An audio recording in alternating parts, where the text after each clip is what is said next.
Hey everyone, welcome to today's episode of the Ignition Podcast, powered by Warmy.io. I'm your host, Lucas Danik, and today we're diving deep into some of the most intriguing topics in tech. From AI shopping transforming how we buy things, to the real-life Black Mirror episode, unfolding with digital avatars of deceased loved ones, and the geopolitical battle surrounding Nvidia's role in the global tech race. It's clear that AI is changing the game in ways we never imagined. And today, I want to break down how it's reshaping our future. So, let's get started. Let's kick things off with AI shopping. If you're an online shopper, you've probably noticed that things are getting easier. Way easier. Google has just rolled out a new set of AI-powered shopping tools through its Gemini AI. But what does this mean for you? Well, in short, Google is now handling your purchases directly. Google's new AI mode can now complete your entire checkout process across multiple retailers. This means no more manually filling in credit card details or shipping addresses. Your Google Pay details are used automatically. It's like having an AI-powered personal shopper, but with one key difference. It's not just finding products or comparing prices for you anymore. It's completing the transaction for you as well. But here's where things get interesting. When Google handles everything, your website becomes less of a destination and more like an invisible piece of the puzzle. Google's AI is driving decisions, and in the process, it's taking over the buying journey. Your e-commerce website, all the design, branding, and upsells, becomes just a source of inventory data for Google's AI to pull from. In other words, Google's AI is extracting transactions from your site without even showing your brand. That's the future of e-commerce right now. Think about it. When AI handles all the decisions, from finding a product to checking availability with local stores to completing the transaction, your business could lose visibility completely. Therefore, your SEO strategy needs to adjust because it's no longer about driving traffic to your website. It's about making sure you show up in Google's AI ecosystem. And with features like local store availability checks, even local businesses risk being bypassed altogether. So here's the big question. If Google is completing purchases for users, are we looking at the death of independent e-commerce websites? Well, let us know your angle on the comment section. Now let's shift gears for something a little stranger, to say the very least. Have you ever watched Black Mirror, the show that explores the darker side of technology? Well, if you've seen Season 2, Episode 1, called Be Right Back, you know exactly what I'm talking about. In that episode, Marta, played by Haley Atwell, is grieving the loss of her boyfriend Ash Sturmer, played by Domhnall Gleeson, who tragically dies in a car accident. As she navigates her mourning, she discovers that technology now allows her to communicate with an AI that imitates Ash perfectly. Reluctantly, she decides to give it a try. It's a haunting episode that raises serious questions about grief, technology, and what happens when we start replicating the people we've lost. And now in 2025, that Black Mirror concept is starting to look unsettlingly real. Enter Two-Way, a company that's gone viral for its HoloAvatar app, which allows you to create interactive digital avatars of your deceased loved ones.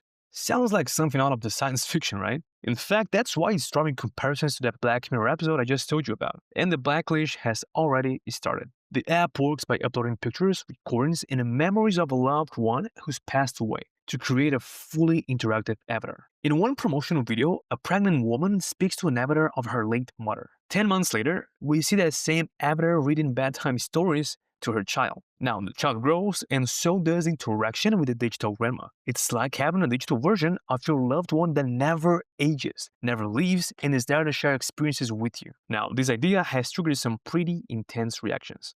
Critics are calling it, quote, nightmare fuel, some even going as far as to say it's demonic. The main concern, this technology may replace real grief with artificial comfort, preventing people from processing their emotions. And here's the biggest ethical question. Can we digitally preserve memory, or is that just going too far? And in case we can digitally preserve a memory of our late ones, how many people would be trapped in a grief cycle that never stops, plus having to constantly play this platform so they won't lose it? Well, what's your take on this? Should we be using technology to preserve the people we've lost, or should we let the natural process of grief happen without interference? Well, I'll sleep on that. Now, shifting gears again. Nvidia, the world's most valuable chip maker, is currently stuck in the middle of a massive geopolitical struggle between two global superpowers, the US and China. And if you think Nvidia is just a tech company, think again. Its chips are at the heart of the AI race, and the tension between these two countries is shaking up everything in the industry. Let's break this down. Nvidia has gone from dominating China's AI accelerator market with nearly 95% market share to zero. That's right. China has officially shut Nvidia out of the market. And the company has warned that it now expects no revenue from China at all moving forward. And this is a huge blow because China accounted for 20 to 25% of Nvidia's data center revenue. Now, the US is playing its part by banning Nvidia's latest AI chips, including the B30A, which is designed to train large language models. These are the same chips that have propelled Nvidia to the top of the AI food chain. The issue? The US government is concerned about national security and China's growing AI capabilities. But the problem is China is fighting back. Beijing has launched its own set of restrictions, telling the state-funded data centers to use only domestic AI chips. The message is clear. Foreign chips are a security risk, and the Chinese government is pushing to develop local alternatives. Nvidia's CEO, Jensen Huang, has long argued that keeping China dependent on American hardware was strategically important for the US. But now he's calling it a pincer movement. China is building up its own chip industry with over 100